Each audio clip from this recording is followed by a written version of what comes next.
The key to a successful gold dredge is efficiency. It's been pretty rough this year. 3,000 ounces. We can't keep going like this because I'll never make it. We got to get the hopper down there. We got to get the screen decks, the sluice boxes. What'd you buy? I'm excited. Let's go get it. You won't believe this.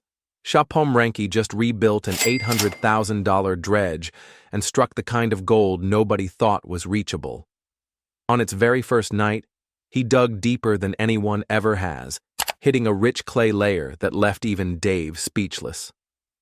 And hey, if you enjoy seeing crazy gambles like this pay off, make sure you hit that subscribe button so you never miss an update. That was just the beginning of what could be the biggest gamble of his life. The Myrtle Irene, once a rusted-out wreck, now ran like a war machine through the seafloor, dragging up thick pay dirt no other rig could touch. Tune in as Myrtle hits something so rich, even Dave nearly falls over at what's trapped in the sluice box. Built to dig, primed to run, Shawn Pomrenke didn't take a small step this time. He took a giant leap and threw nearly every dollar he could borrow into one massive gamble. After months of heavy lifting, sketchy deals, and fixing problems that just kept showing up, his monster dredge finally hit the water. The Myrtle Irene, now bulked up and rebuilt from the ground up, was ready for its first night shift. It wasn't some test run. This was the real thing, and it had to work. What happened next would either make him or break him for good. The machine wasn't cheap. It cost him nearly $800,000 just to get it back into fighting shape. That was on top of what he already owed for other projects. The Tom Cod lease still had nearly $1 million left to pay off. Add to that a $1.5 million handshake deal with his dad to buy out the family business. A simple 5-page contract, but a huge weight on his shoulders. But the Myrtle wasn't just rebuilt, it was transformed. Shawn dropped the wash plant down to make it easier for the excavator to dig. He added a second sluice box to make sure none of the fine gold slipped through the cracks. Every part of that dredge had been touched, tightened, and tested, from the pumps to the buckets. It was all built with one thing in mind: pull as much gold from the sea as humanly possible. First night out, they headed to one of Shawn's old hot spots, a place others had scratched, but never really dug deep. The Myrtle could go past 30 feet. That's where the real gold was, deeper than anyone else could reach. It was the kind of spot that could make a bad season look good in just a few days. They pulled up, lined everything up, and fired up the pumps. The crew stood by, waiting. The sound of diesel engines and rushing water filled the night. Shawn stayed sharp. No champagne, no high fives, just focus. That first scoop hit the bottom and came up full of chunky cobble. Not just any cobble, the kind that told you something better might be hiding just underneath. Minutes turned to hours. The machine kept digging. The night was cold, but the dredge was hot. As the bucket pulled up thick layers of clay, Shawn could hardly hold still. That was the layer he had dreamed of reaching, that heavy, sticky, gold-holding clay. Myrtle chewed through it like it was nothing.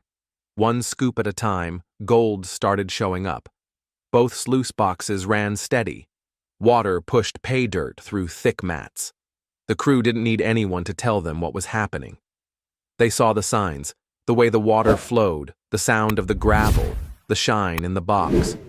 It was real. The Myrtle had never seen the ocean before this night. It had never been tested under pressure. Most builds like this? They fall apart fast. Leaks, cracks, slipped belts, overheating.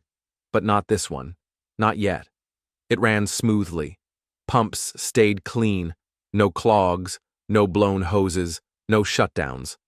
Shawn moved fast. He watched every hose, every valve, every tray.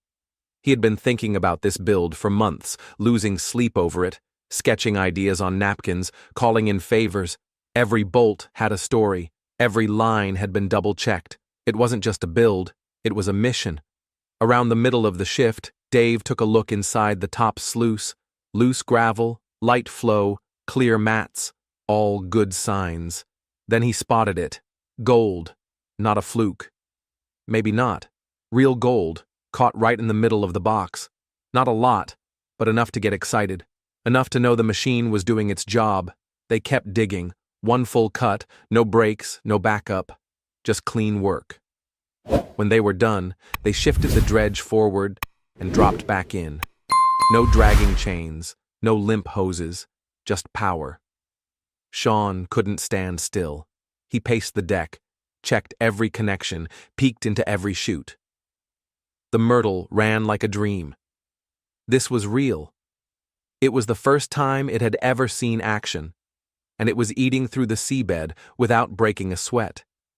That night, the whole setup ran for hours without a single problem. No leaks, no pressure drops, no panic, just digging. The sun started creeping back up, and the Myrtle was still moving, still pulling in dirt, still catching gold. Dave, who had been unsure about the whole thing, now looked like he was ready to put a ring on the sluice box. He stood by the gold tray like a proud dad. He had seen plenty of first nights before, none like this. That one cut showed them everything they needed to know. The sluice boxes were wide, deep, and built to trap every flake. Even with just a few specks visible, they knew what it meant. That was just the start.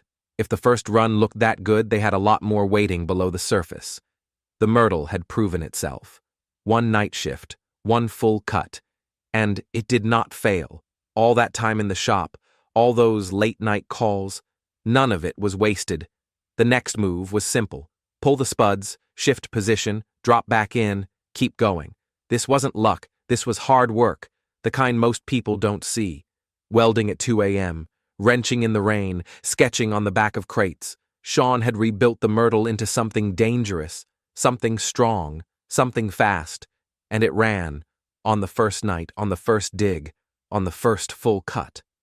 Now the crew knew, the machine worked, the design worked, the dream was real. They were digging, they were catching gold, and they weren't going to stop.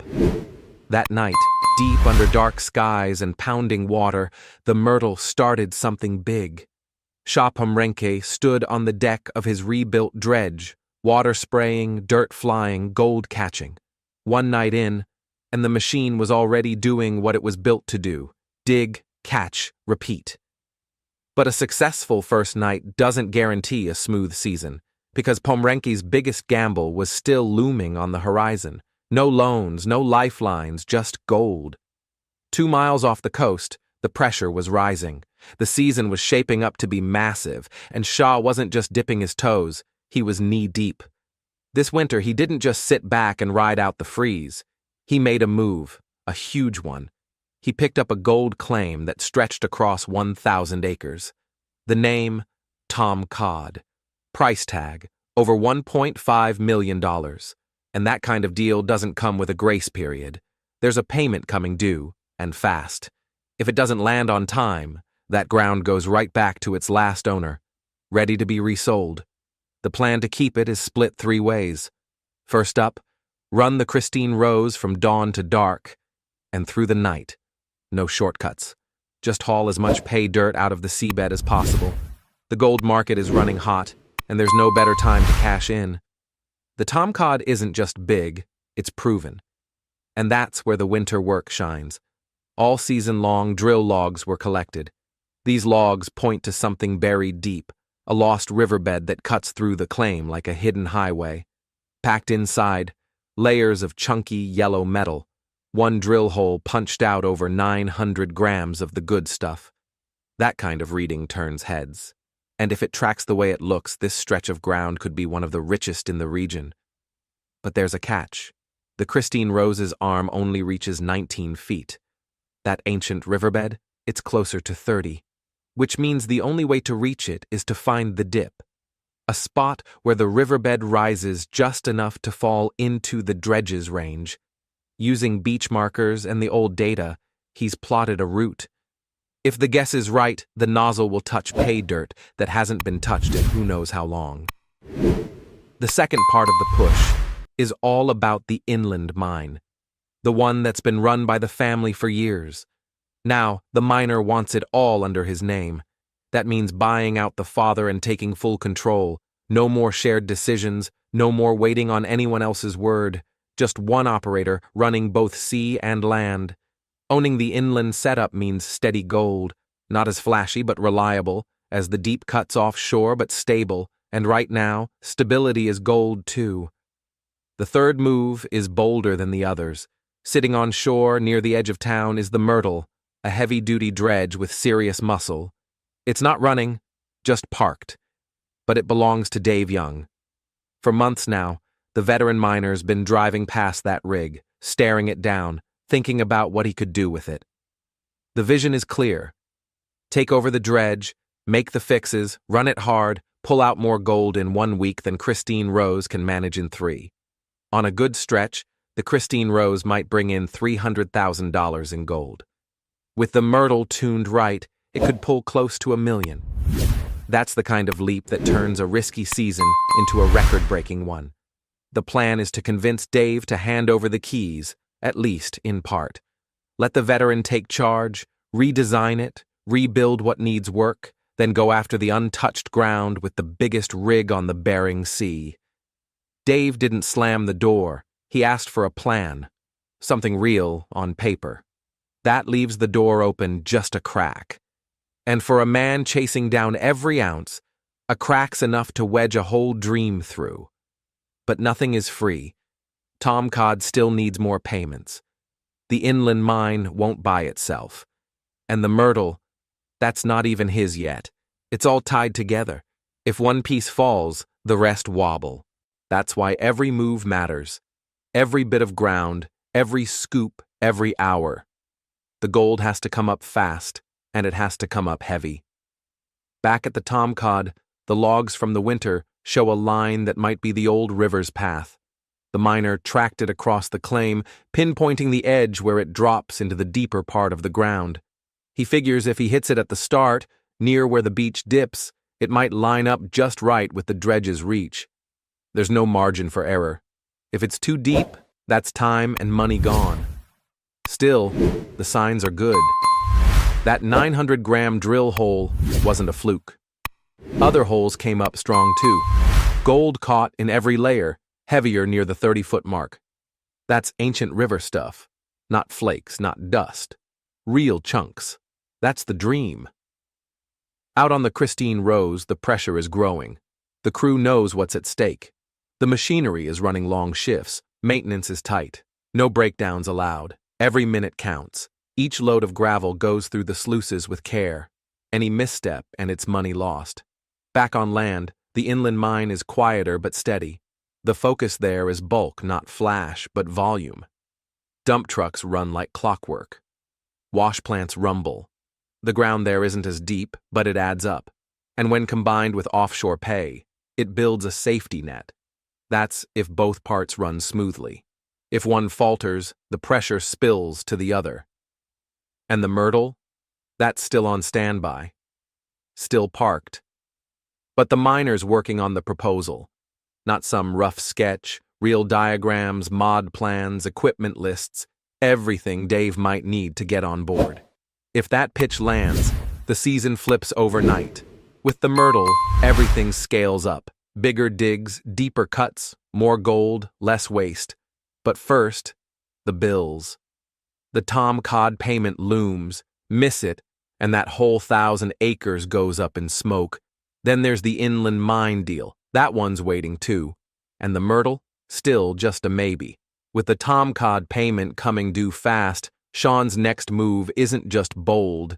It's all in, pushing every resource he's got toward one last play. 3 weeks to turn rust into gold. The captain had something big in mind. The Myrtle Irene sat dead in the water, worn down and almost forgotten. Most folks thought it was junk. But the captain wasn't like most folks. He dropped over $350,000 into the rebuild. All his own money. No loans, just belief, and a big risk. Meanwhile, his other rig, the Christine Rose, kept moving like a machine. Buckets dropped in, pulled up pay dirt, and the sluice caught gold steady.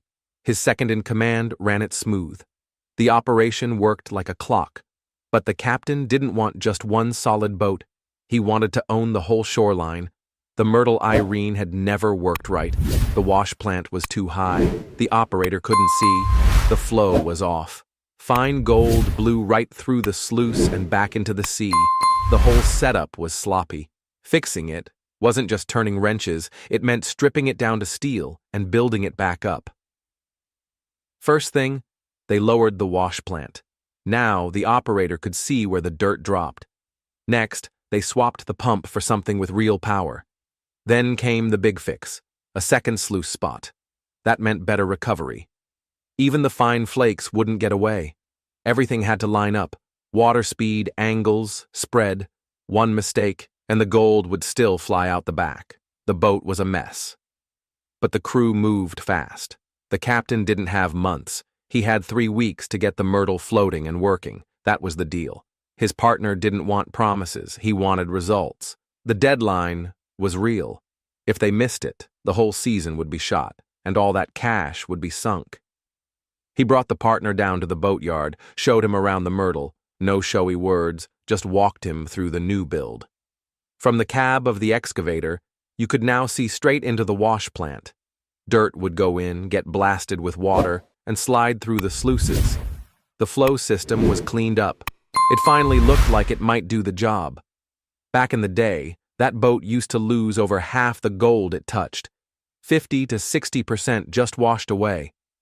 Now, with the added sluice and better water control, that wasn't happening. The trays were showing color, the kind of yellow that mattered. It wasn't magic. It was adjustment, detail, and good hardware. The man didn't want just a boat that floated. He wanted something that could beat the Christine Rose. That was no easy task. The Christine was already the most efficient dredge out there, but he had built that one too. He knew what worked. Now he was aiming bigger. The Myrtle's bucket was massive, 5 times bigger than the one on the Christine. That meant it could scoop 5 times the dirt with every pass. More dirt, more gold. They wouldn't waste time digging small patches. They would hit the heavy sand straight in the bay, one scoop at a time, piling up pay. The pressure was heavy. Time ran fast. The boat needed to launch, or they would start losing real money. The captain didn't borrow this cash. He dug into his own pockets. If it failed, he felt every dollar. But the welders kept burning. The builders kept cutting, hoses, motors, frames. The Myrtle changed every day. It stopped looking like an old rig and started to look like something serious, something sharp. The system worked like this. Dirt from the seabed dropped in the hopper. Water blasted it apart. The flow pushed the lighter sand away, leaving behind the heavier gold. The first sluice caught the big pieces. The second sluice picked up the fine stuff. Every section had to do its job. Nothing was extra. It all had purpose. Numbers mattered. You had to know how much water to use. You had to control how fast the dirt moved. You needed the sluices at the right length, at the right angle, not too fast, not too slow. Just enough to let the gold fall and get trapped. Back on the Christine Rose, everything was dialed in already. The captain knew how much dirt came in with each bucket. He adjusted water flow by the second. The sluice was long enough to catch everything. The same rules had to apply to the Myrtle, just with a bigger system. The rebuild hit the mark. You could see the gold sticking in the mats before cleanups, showed nothing. Now they showed color. That was what the partner needed to see. Real proof, not talk. Every step had to line up. The frame was rebuilt, the pumps mounted firm, the sluices angled right, the lines cleaned out. The water pushed strong. The whole boat now looked like it belonged in the fight. The Myrtle had been a joke. Now it looked like a gold vacuum.